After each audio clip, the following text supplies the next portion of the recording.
Hi friends, this is Prashanth. మీరు చూస్తున్నారు Prashanth Yadav blogs. ఈరోజు మనం కాళేశ్వర్లోని శివాలయం దగ్గరికి వచ్చినాం. సో ఇప్పుడు మేము ప్రజెంట్ గంగ దగ్గరికి వెళ్ళి ఇక్కడ గోదావరి, సరస్వతి, 3 గంగలు కలుస్తాయి, కృష్ణ, ఈ 3 గంగల దగ్గరికి వెళ్తున్నాం. దారి మధ్యలో టెంకాయలు, పూజ సామాగ్రి తీసుకున్నాం. మేమందరం కలిసి ఈరోజు పౌర్ణమి సందర్భంగా మేము ఇక్కడికి రావడం జరిగింది.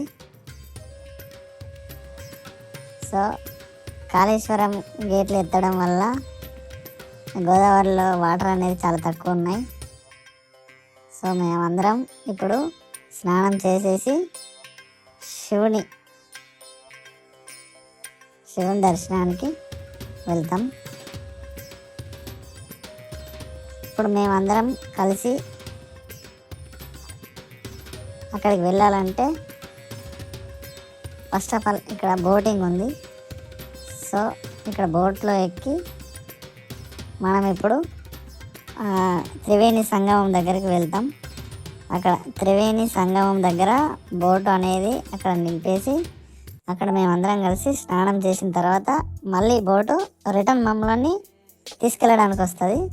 సో ఇట్లా బోట్లో వెళ్ళడానికి మాకు ఒక పర్సన్కి వచ్చేసి 100 రూపీస్ కలెక్ట్ చేశారు.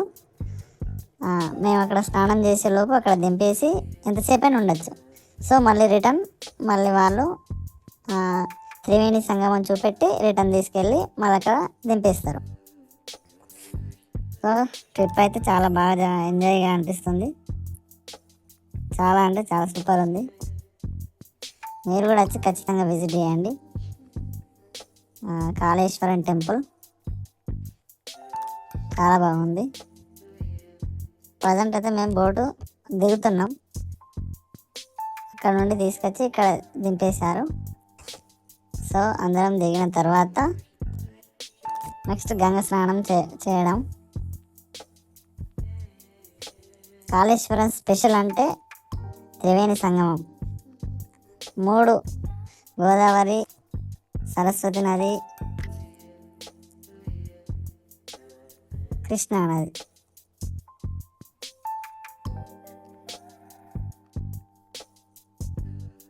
గంగా, యమున, గోదావరి ఇట్లా నదులు చాలా ఉంటాయి కదా. ఆ నదులలోని 3 నదులు ఇక్కడ కలుస్తాయి. దేవుడు కూడా వచ్చింది, మల్లన్న దేవుడు. సో తర్వాత స్నానం చేసి బయటికి వెళ్ళాలి. బయటకు వచ్చిన తర్వాత శివలింగాన్ని ఇసుకతోని శివలింగం తయారు చేసి శివలింగానికి పూజ చేసి పువ్వులు, కుంకుమ, పసుపు, అగరబత్తులు చేసిన తర్వాత గౌరమ్మలు చేసి వాటర్లో వదిలేసినాం దీపాలు. తర్వాత టెంకాయలను పూజించి టెంకాయలకు పసుపు, కుంకుమ రాసి టెంకాయలు కొట్టినాం. తర్వాత మళ్ళీ మేము రిటర్న్ ప్రయాణం అయినాం. ఇప్పుడు రిటర్న్ వెళ్ళి డ్రాప్ చేసిన తర్వాత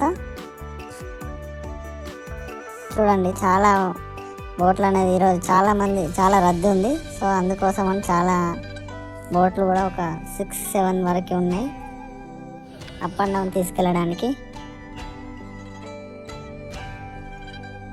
మేమైతే మళ్ళీ దగ్గరికి వచ్చినాం, చేరుకున్నాం. సో ఇది కాళేశ్వరం టెంపుల్. భక్తుల మరీ రద్దీ లేదు. సో క్యూ లైన్ అయితే ఉంది. దర్శనానికి వెళ్తున్నాం. హ్యాపీ ఏంటంటే చాలా రష్ అయితే లేదు. రద్దీ ఎక్కువ ఉంటే చాలా ఇబ్బంది అయ్యేది. సో మాకు ఒక 1 అవర్లో దర్శనం అవుతుంది అనుకుంటున్నాం. ఈజీగా 1 అవర్ పట్టేలా ఉంది. ఎందుకంటే మరీ తక్కువ లేరు, మరీ ఎక్కువ లేరు, మీడియం ఉన్నారు. నందికి దండం పెట్టుకొని నందిని దర్శనం చేసుకొని మేమైతే టెంపుల్ లోపలికి వెళ్తాం. లోపల దర్శనం చేసుకున్న తర్వాత మళ్ళీ రిటర్న్ వచ్చి లంచ్ చేయడం ఉంటుంది. లంచ్ చేస్తున్నాం, అయిపోయింది. తినేసి